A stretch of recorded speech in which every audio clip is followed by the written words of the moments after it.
Those who have served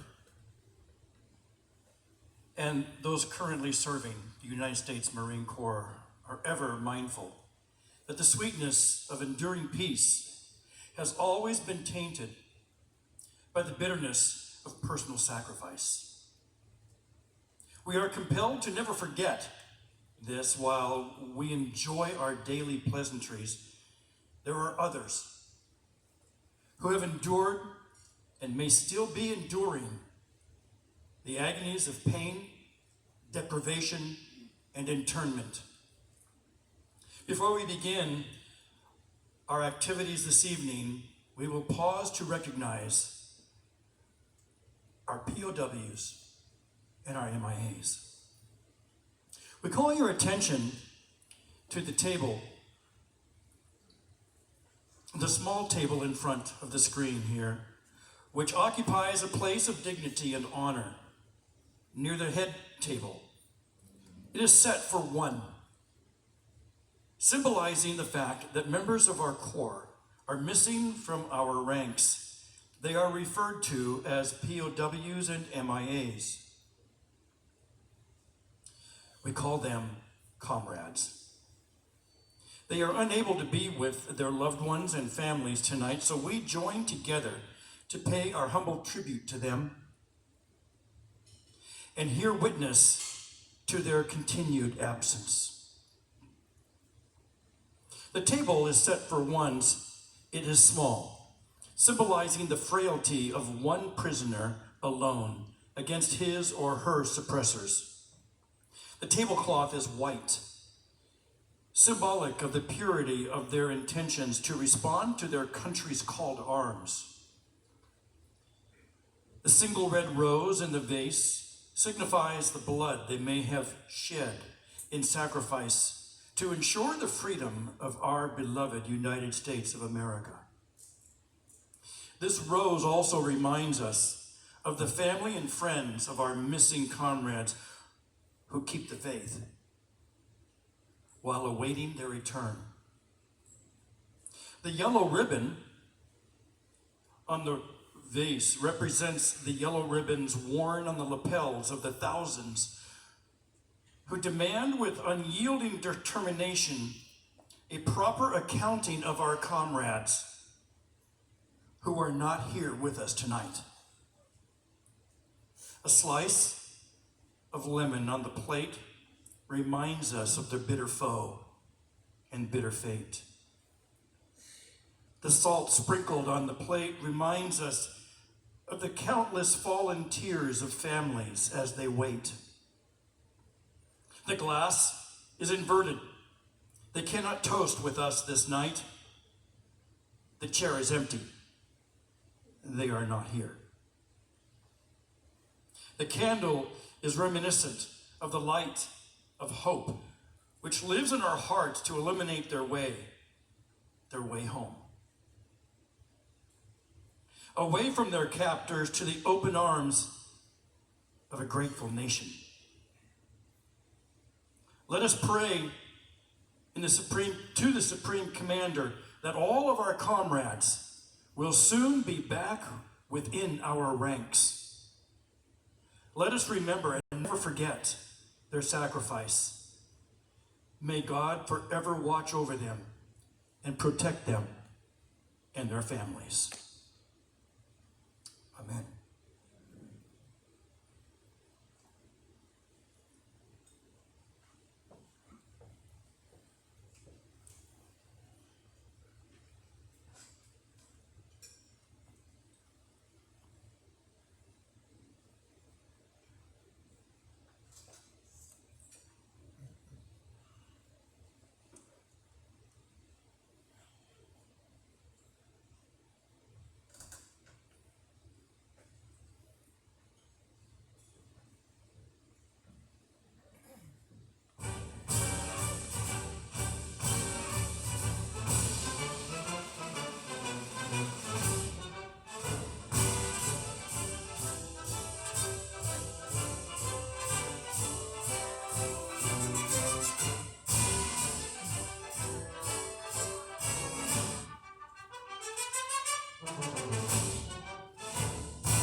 be seated.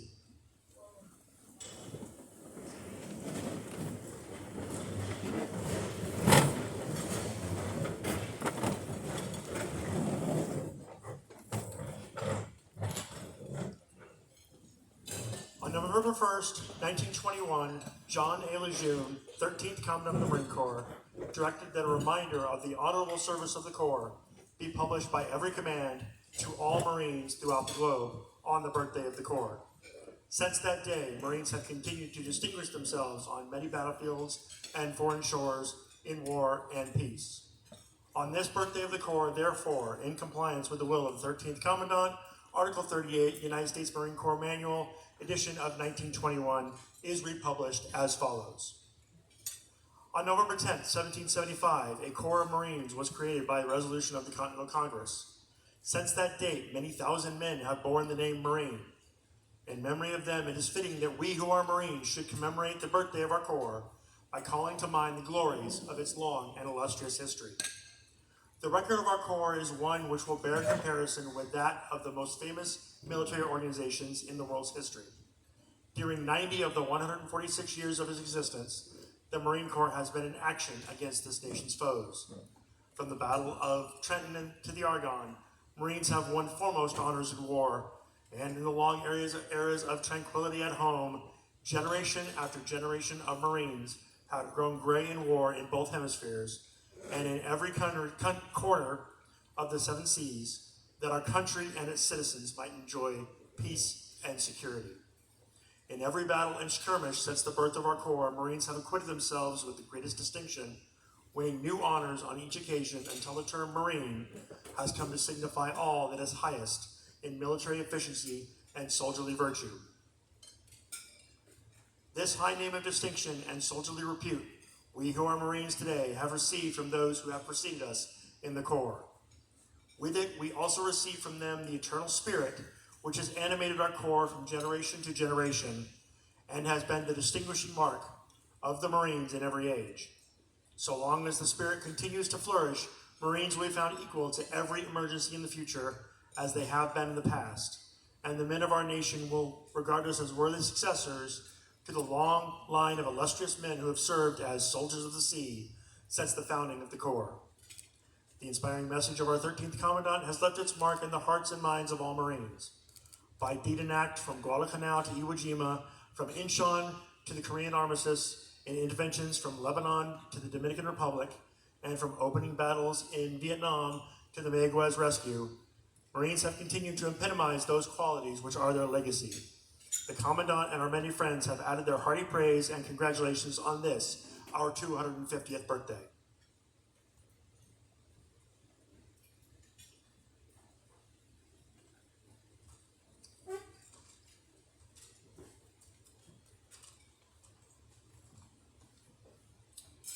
And now the current Commandant of the Marine Corps birthday message. 250 years ago, before our nation declared its independence, a small group of men gathered in Philadelphia and formed a Corps of Marines. From that moment, our story has been bound to the story of America itself. A quarter of a millennia later, Marines remain at the center of the nation's defense, ready to fight, ready to win, and ready to uphold the trust placed in us since 1775. Across centuries, Marines have fought on distant shores and in desperate battles, earning a reputation for discipline, toughness, and valor. From the Revolution to the World Wars to Chapultepec to today's operations across the globe, every generation has proven worthy of the title Marine. They secured liberty, defended allies, and carried forward the promise of a free nation and a free world. We are their heirs of that legacy, and we are its stewards. This anniversary reminds us that our standards are the foundation of the Corps. Honor, courage, and commitment are not abstractions, but the code that binds us together, binds us to one another, and to all that went before. Every Marine in every clime and place must hold true to these values. The conflicts ahead will demand nothing less. I could not be prouder of the Marines I see serving today, at home, at sea, and across the globe. You carry forward proud traditions with skill and ferocity. It is your discipline, initiative, and fighting spirit that anchors the Corps. The battles of the next 250 years will challenge us in many ways, but I have no doubt we will prevail. Happy birthday, Marines. Hoorah. Now we'll be checking out, turn your attention to the screen. We'll be watching the Marine Corps birthday message for 250 years.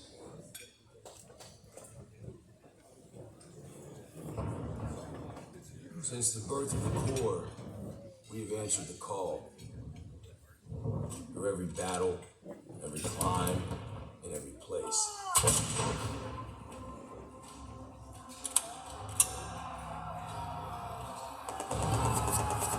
No matter the odds, no matter the obstacle.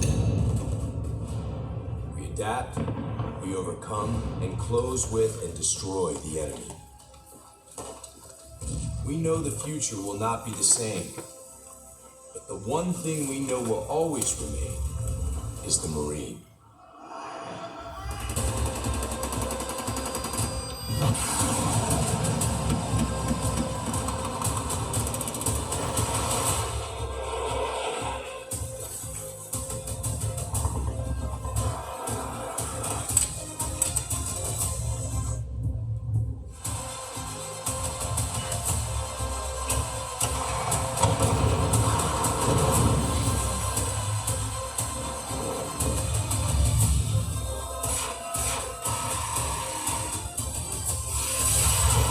For 250 years, we have formed ranks and held the line.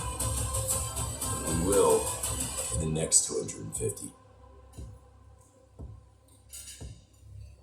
Marine Corps is a far-flung organization. Detachments of Marines are serving in every naval station and guarding every naval activity everywhere in the world. I've visited a great many of those places. Everywhere I heard expressions of goodwill towards the Marines. Everywhere I observed the friendly relations existing between the people and the Marines. For 2.5 centuries, we have shouldered the responsibility of freedom on behalf of our nation. Every battle fought, every sacrifice made has been etched into our legacy. We're Marines. We always find a way to work things out. No matter what happens anywhere, we can make something happen that'll turn the tide of battle. We are that adaptable to whatever the situation is. We trust our corporals with more responsibility, our lieutenants with more responsibility, our lieutenant colonels with more responsibility than any other branch of service, because we do more with less. There's no other branch that can do that. It's by far the greatest institution still in my mind on the face of the planet, because not everybody can be a Marine. You have to earn the Eagle, Globe, and Anchor. And I think that's what attracts the type of people that the Marine Corps has. Every Marine who has earned the Eagle, Globe, and Anchor bears a responsibility that stands the test of time to the Marines, past, present, and future. We don't join the Marine Corps. We are the Marine Corps. Core of our being is that we're convinced we're the best fighting force in the world, and the truth is, we are. I believe the immediate bond between Marines is so strong just because of the way we're trained. We have a very specific niche culture of, greatness, our heritage, our warrior ethos. I think all those things, separate us, and we find them in each other. You may have a reason why you join, but there's a reason why you stay. You stay because of everything you're learning about how to be a warrior, how to maintain those warrior ethics, so that when that bomb goes off, you're ready to do your part. As Marines, our warrior mindset is something that can never be defeated. For 250 years, the Marine Corps has been successful because that's the only option. Success is all we know. The character of war has and will continue to change. We have adapted, evolved, and innovated, but our warrior spirit remains consistent.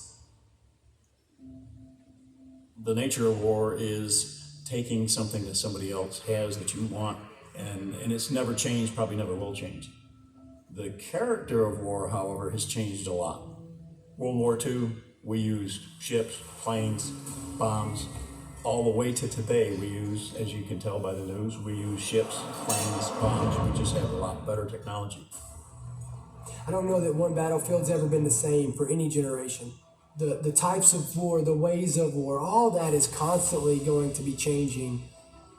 What's going to decide our next and our future wars is not going to be the technology, it's not going to be money, it's going to be the level of the belief of our people, of what they believe in, and the standards that they hold themselves to. We are more lethal, more capable, and more ready than ever, while grounded in the traditions that made us who we are. We will not win the next fight on platforms alone. It is the Marine who will break the will of the enemy. As Marines, I believe the most powerful aspect of our training and such an important part of who we are, holding on to that history that came before us. The Marine Corps is lethal because of our willingness and our eagerness to take the fight to the enemy in any climb or place and win those battles, sometimes at any cost. Our history is not only a story of battles won, it is a story of people, of commitment, of family. An unbreakable bond that transcends ranks and lasts a lifetime. I think the only way to honor them is to live a life that's worthy of their sacrifices. And the only way that you can do that is by going out and being the best that you can be, by going out and by still upholding those standards as a Marine, by celebrating them, by telling their stories and giving the next generation some legacy to live up to. Cream rises to the top. And that's what we have in the Marine Corps today. The Marine Corps is the operational Marine Corps. But there's another aspect of the Marine Corps. It's those former Marines or former active duty who are out there in all walks of life. It's amazing when you think of it. Being in service was a privilege. It was the best time of our lives, but it was a sacrifice. And your family is part of that sacrifice. And Marine wives or Marine spouses, they deserve a lot of credit as well. The kids being uprooted, moving, it's a sacrifice to serve our country. Without the support of their loved ones and their immediate family, it's hard for them to complete their job. So again, it's so important for military families and Marine Corps families to understand that their role and the role that they play in supporting their loved one while serving is just as important. For 250 years, we have proven there is no better friend and no worse enemy than a U.S. Marine. For those people who wish evil upon the greater good, David Bellavia said it best, somebody else will raise your children. To the enemies of our nation, don't get comfortable. Whether you're in the air, at sea, or on the ground. We adapt. We always have, and we always will. If it comes down to one-on-one, mano a mano, and you turn us loose, I can promise you this, you're not going to survive.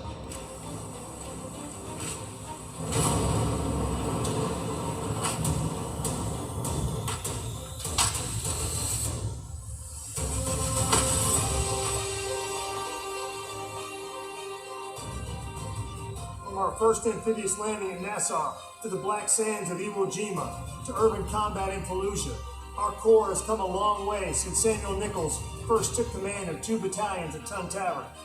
Though weapons, platforms, and technology continue to evolve, our individual Marines' grit, discipline, resolve remain our decisive advantage.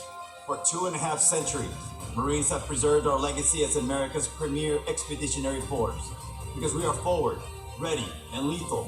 When the moment a Marine earns their Eagle Globe and Anchor, they inherit a rich tradition of honor, courage, and commitment, a legacy that is etched on our souls forever. Our history is one of winning our nation's battle, and make no mistake, we will be called to fight again. We will be ready, and we will win. Since our foundation, we have fought in every climb and place, upholding our oath and preserving who we are, the few and the proud. But we cannot break stride. We must continue to train for the next fight, because victory will go to those who seize the initiative, impose their will, and never yield. The pursuit of excellence in the profession of arms is our heritage, forged by an unbreakable fighting spirit. The memorial behind us stands as a testament to that fact. We stand on the shoulders of the giants that came before us. We must not fail them. The challenge is on all of us every day to uphold the standard that the title Marine demands. Happy 250th birthday, Marines. Semper Fidelis.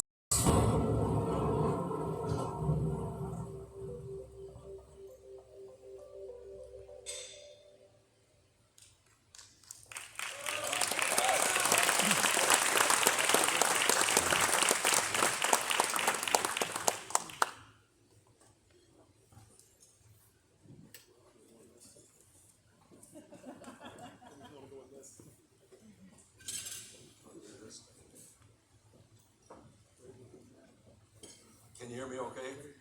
Okay. I'm Hal Hewitt. Grew up in Salem, joined the Corps in 1951 out of high school.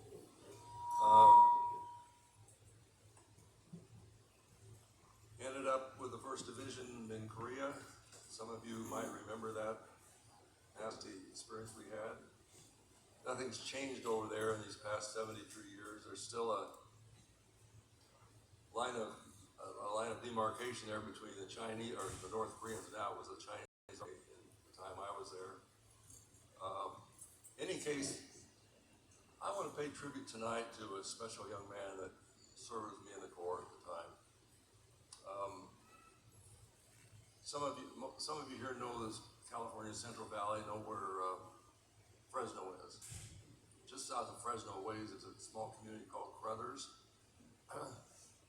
Families down there grow grapes for sun-made sun-made raisins.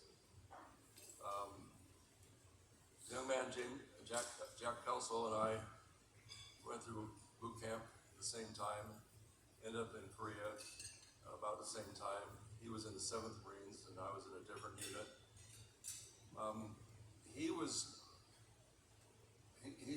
He displayed such gallantry and such superior courage during that period of summer of 1952 when we were fighting what essentially was called an outpost war. A lot of the battalions sent squads of units forward to these outposts that they manned 24 hours a day to kind of keep the Chinese army off its balance. And I want to read an incident that occurred there involving Jack Kelso.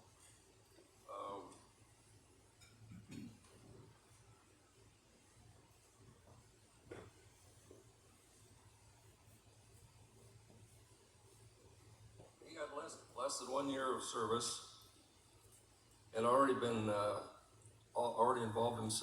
proved himself as an indomitable fighter. Just 1 week earlier, he had been presented with Silver Star he had earned fighting on Bunker Hill. That was one of the really notorious battles we had at the time in Korea.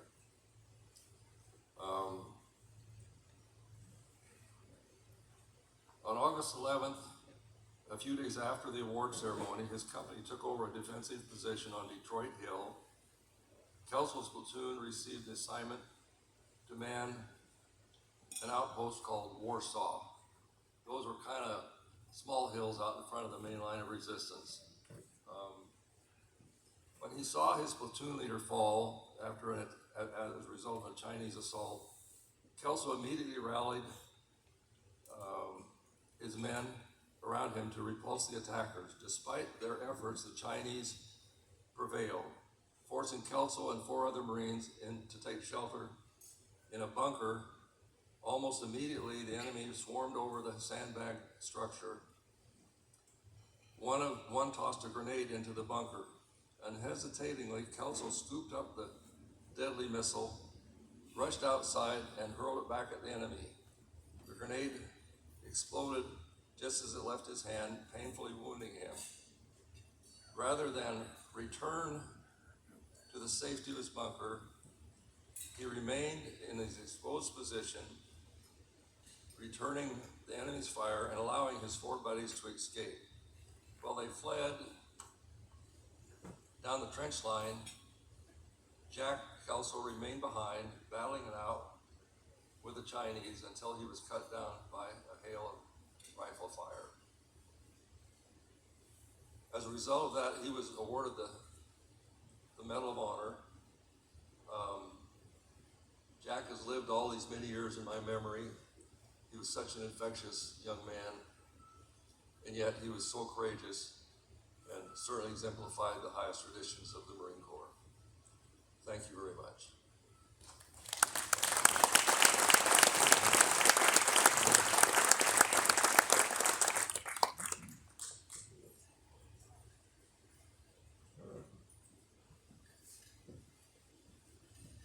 Good evening, ladies and gentlemen. My name is Dennis Nash, and in Dress Blues tonight for only the second time in the last 8 years. But I retired as a sergeant major in 2018. I went in 1993 right here out of Eugene, and kind of on a whim, a buddy kind of talked me, actually tricked me so he could get promoted by referring somebody. And he did. He got PFC, and I got yellow footprints in 12 days. So we end up at boot camp together in 93, and I ended up doing security forces and infantry, and ended up sticking around a long time. I actually just went in because I wanted to do law enforcement, and I didn't have many resources. I thought that was the way. And so I got in and ended up working out pretty well. Did 25 years. And so I just really want to start off by saying how grateful I am and humbled I am to follow Hal here, Marine machine gunner, Korean War vet, and how honored I am just to sit next to him and get to hear him speak of his friend and the things that he did and the heroics and just the sacrifice. And I'm just totally humbled by that. But also, after doing over 20 Marine Corps birthday balls on active duty, this is the first one I've done since I've been out with my wife, Erica, and we've done some. And I gotta say, this is, I'm shocked. I'm beyond impressed with what they've put on here. And so I just really want to pay respect and tribute and just say this is amazing.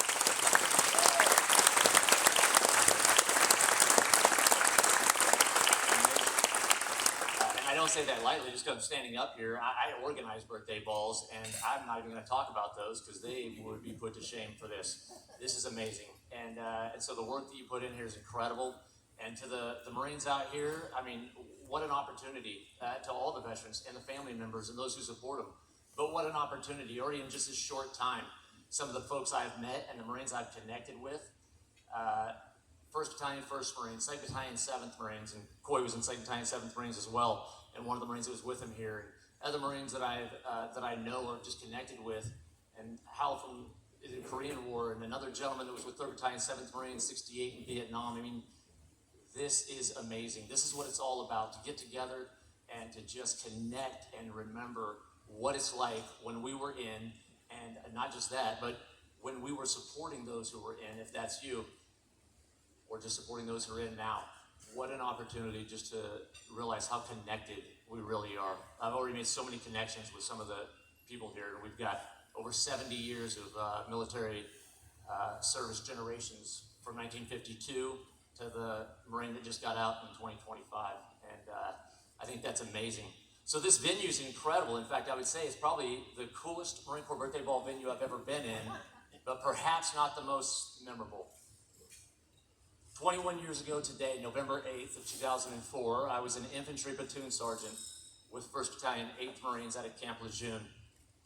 And we were in Iraq, and on November 8th, we crossed the line of departure into the Battle of Fallujah. And I had 48 Marines with my machine gunners and assaultmen in 1st Platoon, and Charlie Company. We moved up the center with 1st Battalion, 8th Marines into that assault on Fallujah. And the next 48 hours, we wouldn't see much sleep. And the Marines would do things that I had only read about in history books up to that point. And I was a staff sergeant, and we'd been in some combat, but nothing like that. And the Marines were the same Marines that I had read about, the same ones upholding the legacy from Vietnam, from Korea, from World War II, and all those individual conflicts in between you don't hear as much about. And all the way back, World War I and the Devil Dogs. And and here I am getting to witness it.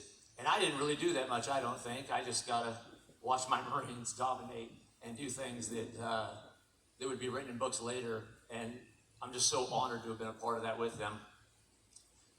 And I've actually had more Marines from that platoon, and I don't mean to somber the moment that have died from suicide since that deployment that I lost in that city. And so I don't say that to get into that, to talk about that much. I'll finish with that in a couple of minutes. But I do want to say that the most memorable Marine Corps birthday ball I ever had was 2 days later. We hadn't slept in about 2 days. All the platoons were completely broke up. Even within the platoons, we got separated over and over and over. And on November 10th of 2004, our company came back together for the first time. I got to see my best friends, the other platoon sergeants, and the company. Say again? Oh, let's check this. That's...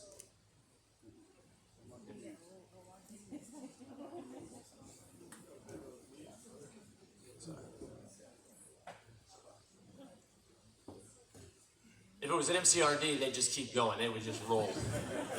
But I'm not going to go there.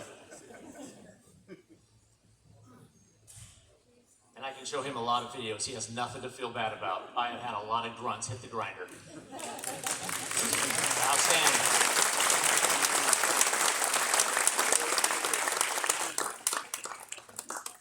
And we know he was hurting long before he got to that point. That's character. That's character. That's some endurance. So on November 10th, the company comes back together in Fallujah in what was called the Al-Hydra Mosque, which was really well known because it was al-Zakari's headquarters right before we got there. And we come back together, and the mosque is all bombed out. There's glass everywhere, and it's dark, and we don't have, of course, any electricity or power. But the company comes back together, and I'm getting to see the other platoon sergeants, and the platoon commanders, and the company staff. And again, I was the platoon sergeant for 1st Platoon, the infantry platoon that I had. And we come back together. We haven't slept in about 2 days. Guys are worn out. We've had guys wounded, of course. And we have to lay down our gear and kind of lay on that because of all the glass all over this mosque. And we start breaking out MREs, and we start pulling out the little dry pound cakes. We start putting matches in them. And the whole company sings the Marines hymn. And we're only 2 days into that battle, so there'd be a lot after that. And I just think about some of the stories I'd heard about in the history of the Corps, in the lore of the heroes that have served this Corps since 1775, and hearing stories similar to that.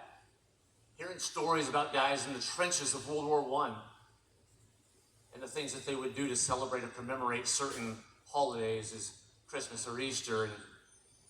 And so tonight, being exactly 21 years from the day that I crossed into that city with those heroes, and on November 10th, 21 years ago, we celebrated the Marine Corps Birthday Ball.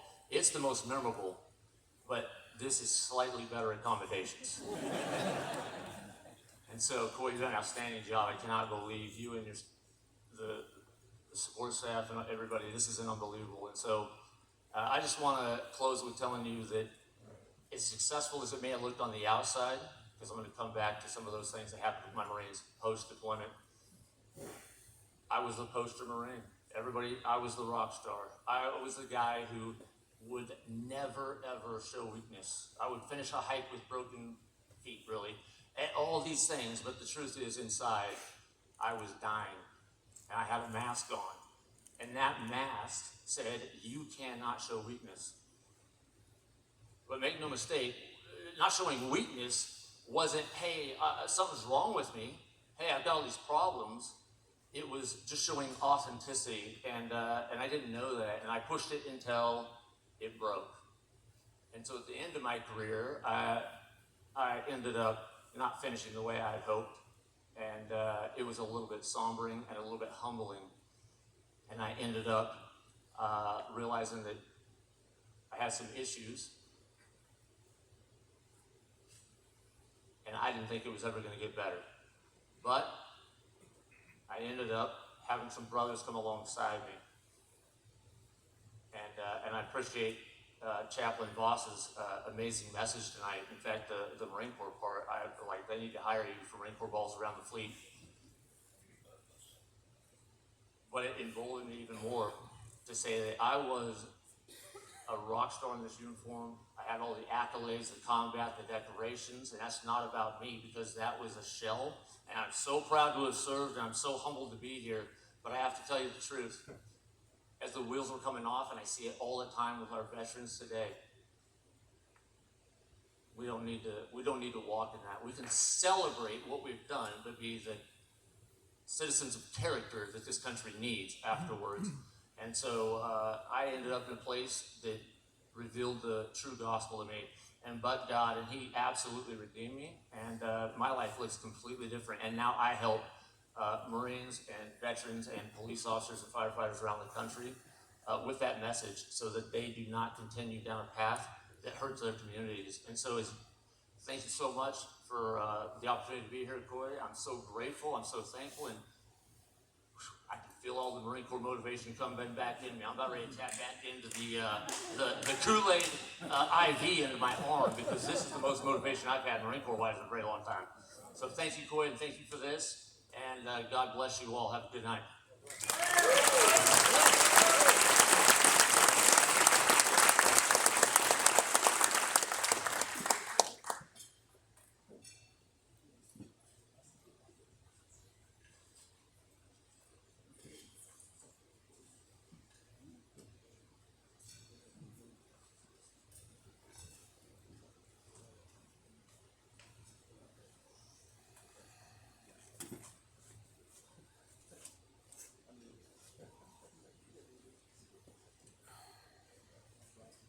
Traditionally, regardless of location, Marines pause to observe our birthday by sharing a cake.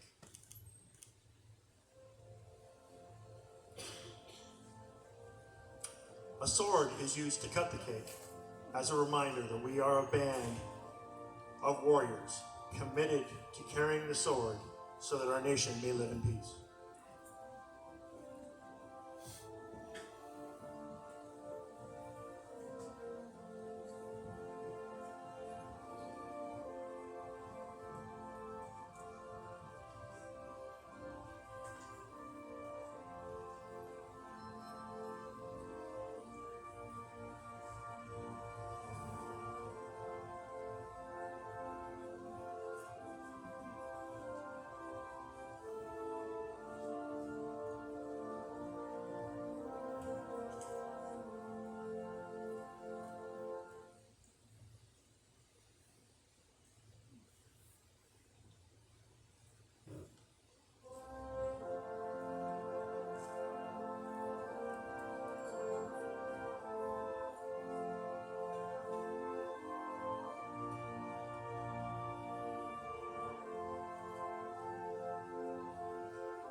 This first piece is presented to the oldest Marine present, signifying the honor and respect accorded to experience and seniority.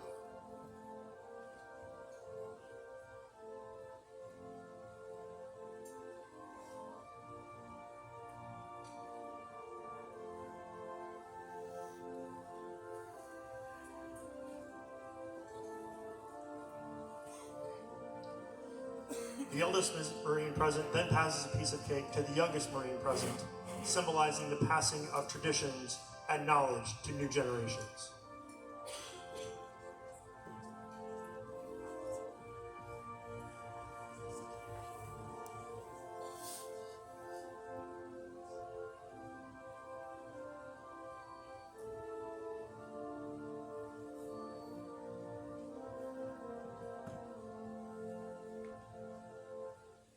Ladies and gentlemen, please rise.